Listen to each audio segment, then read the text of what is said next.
Bom, em primeiro lugar, não posso deixar de mencionar a vitória de Portugal hoje de manhã, e eu parabenizo a Conceição e através dela todos os portugueses, os torcedores de Portugal.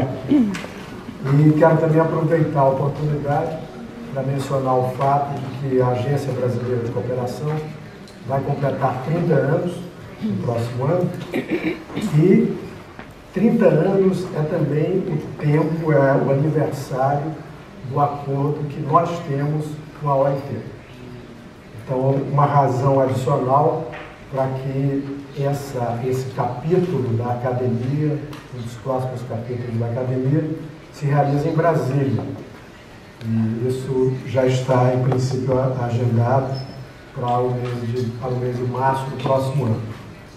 Quero agradecer o convite para estar aqui com todos vocês hoje e agradeço ao Virgílio Levage, que é o diretor-geral da Unidade de Parcerias Emergentes e Especiais da OIT, e através dele a todos os demais, todos os outros membros da OIT aqui presentes que fizeram com que essa reunião pudesse se realizar da maneira tão bem sucedida como está sendo.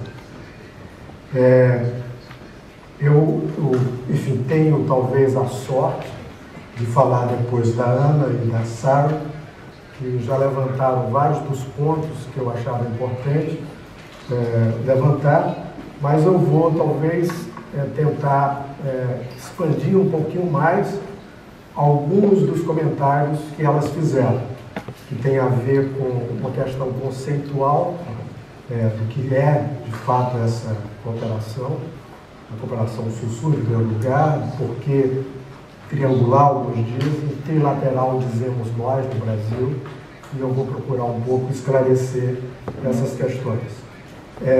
A cooperação que envolve organismos internacionais e que envolve países desenvolvidos na Sul-Sul, no Brasil, ela é bastante ampla, tem crescido nos últimos anos. A nossa cooperação Sul-Sul brasileira, ela já data de muito tempo, mas eu diria que ela começou a crescer de maneira exponencial, digamos, a partir do ano de 2003, 2004, e a cooperação trilateral com organismos internacionais e com países desenvolvidos, ela começou a crescer também de maneira muito, muito significativa nos últimos 5 anos.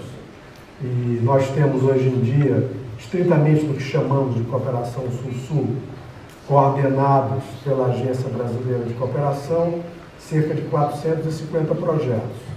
E alguns, uma parte já expressiva desse número, é de cooperação que nós chamamos de trilateral, com organismos internacionais, com países desenvolvidos, notadamente uma cooperação realizada com a participação dos Estados Unidos, mas também de outros países. A Itália, por exemplo, na Itália nós temos projetos em andamento. Hoje de manhã, a diretora da agência italiana aqui esteve presente.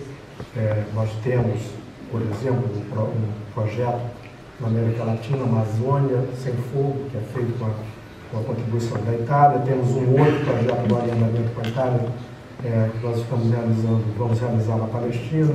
Com a Alemanha, nós temos projetos com o Reino Unido, com a Espanha, com o Japão e com vários organismos internacionais. Com a OIT, obviamente, mas também com a FAO, com o PMA, Unicef, Unesco e assim por diante. Enfim, do ponto de vista, digamos, do arcabouço teórico, eu acho que seria muito importante mencionar alguns daqueles princípios que vêm, para não ir tão longe na história, como fez a Sarah, mas queria aproveitar a ocasião para lembrar aqueles princípios do Plano de Ação de Buenos Aires, que vai completar 40 anos, né, em breve, dentro de 2 anos, e que são a promoção de autonomias nacionais na formulação e gestão de políticas públicas de desenvolvimento, a horizontalidade nas relações de cooperação e equilíbrio de interesses. A horizontalidade, inclusive, foi um dos aspectos que os senhores mencionaram agora no início da nossa rodada aqui de conversa, o respeito à soberania e a não ingerência de uma parte cooperante nos assuntos internos da outra, a não imposição de condicionalidades, o reconhecimento e utilização das experiências e das capacidades locais. Todos esses são princípios muito importantes para a nossa agência, para a Agência Brasileira de Cooperação. Aliás, nós acabamos, na verdade, há uma semana atrás, de publicar a nossa estratégia, para deixar muito claros esses princípios e outros tantos.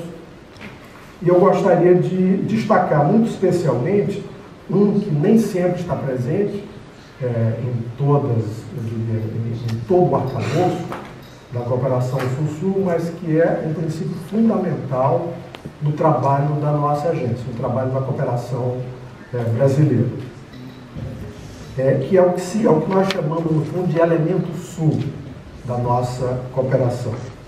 E que é basicamente o seguinte, é algo que, na verdade, foi destacado diretamente pela Ana, indiretamente pela Sara, quando ela mencionou os desafios e a maneira de aperfeiçoar o trabalho, mas que é o seguinte: a participação de todas as partes, ou seja, das instituições cooperantes brasileiras e dos países parceiros, bem como dos organismos internacionais, em todas as fases, ou seja, no planejamento, na implementação, no monitoramento e na avaliação das iniciativas. Então, claro, a ideia é muito simples, não é? Em teoria, é extremamente complexa na prática. E isso explica por que os desafios da cooperação Sul-Sul, e muito especialmente da cooperação trilateral, são desafios ainda maiores do que aqueles da cooperação, digamos, que se fazia tradicionalmente. Um segundo nível, ainda desse ponto de vista, talvez o que eu chamaria de conceitual, diz respeito à própria estratégia e tem a ver com esse primeiro que eu acabei de mencionar. E aí eu gostaria de ressaltar 3 características que nós consideramos também que são peculiares da nossa cooperação trilateral Sul-Sul brasileira. Um deles é a partilha. O segundo é a parceria. E o terceiro é a construção conjunta. Então, é fácil, talvez, entender o significado disso quando a gente, talvez, menciona o que seria o contrário disso. Então, por exemplo, no caso da parceria, ou da partilha, que é o primeiro caso, no caso da partilha, o que nós devemos dizer é o seguinte: nós não temos propriamente alguma coisa a ensinar. A nossa ideia não é ensinar, não é dar pareceres, não é fazer recomendações. Na partilha, nós, portanto, não temos algo, digamos, propriamente a já oferecer a priori. Nós trabalhamos em conjunto. Quer dizer, não temos a pretensão de ensinar uma tecnologia social ou uma política, nem de realizar uma consultoria. Nós, inclusive, não chamamos os brasileiros envolvidos na cooperação de consultores. Os técnicos brasileiros que participam de iniciativas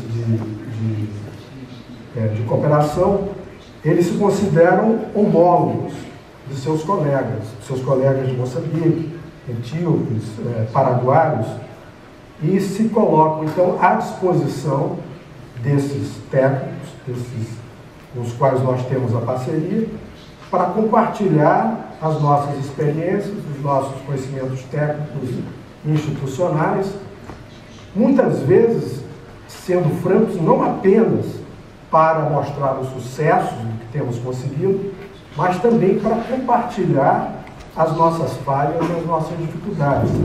porque as nossas experiências são, muitas vezes, muito próximas das experiências desses países. Isso nós consideramos uma vantagem, o fato de nós estarmos, digamos, próximos também nas dificuldades que eles estão, muitas vezes, enfrentando.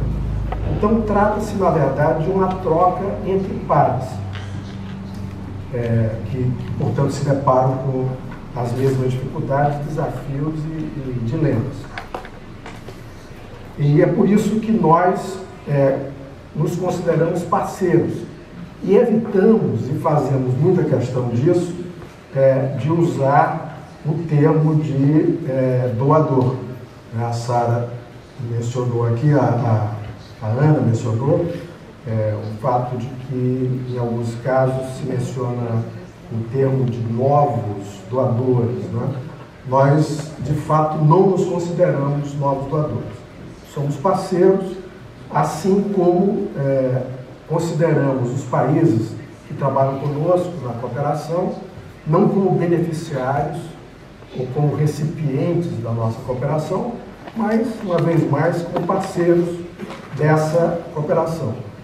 E acreditamos que não se trata de mera distinção linguística, que isso, de fato, é uma mudança de paradigma, de maneira de trabalhar. Essa relação entre parceiros exige, em si, pré-condições, atitudes e modalidades de trabalho que são diferentes daquelas da cooperação tradicional Norte-Sul. E o terceiro elemento é esse da construção conjunta, que eu havia mencionado. Então, quer dizer, na construção conjunta não existe um modelo prescritivo, quer dizer, não existe aquela coisa do blueprint, né? Da fórmula que deve ser adotada, ou do pacote pronto. Porque nós achamos que, de fato, não existe uma solução única para os problemas.